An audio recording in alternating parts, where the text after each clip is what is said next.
today on the top of the bell tower at St Hilda's in a view from above.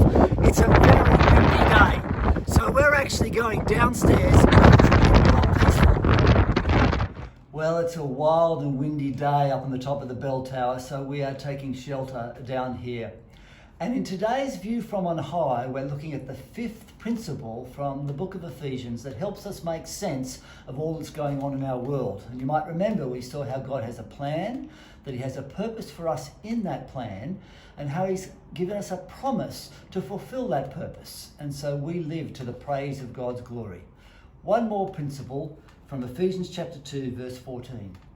Jesus himself is our peace, who has made the two one, and who has destroyed the barrier, the dividing wall of hostility, by abolishing in his flesh the law with its commandments and regulations. His purpose was to create in himself one new man out of the two, thus making peace. Now, the Apostle Paul is in the middle of a complex argument talking about how God, through Christ, has made peace for both the Jew and the non-Jew.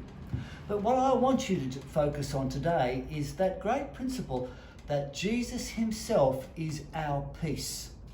For a Christian, peace is not just absence from trouble and turmoil. Jesus himself is the peace that we have. So his death on the cross made peace for us, between us and God, so that we are reconciled to God. But more than that, we as Christians can have a peace that is a contentment even in the midst of trouble and toil. So the wind might blow, the difficulties might come our way, and yet we can walk through that storm knowing that Jesus is in control, that he has dealt with our greatest problem, and that we belong to him, and that nothing can harm us. We are bulletproof because God has our life in his hands.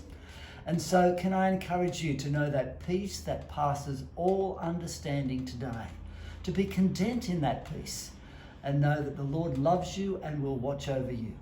So may God bless you in the peace that God has given us in Jesus.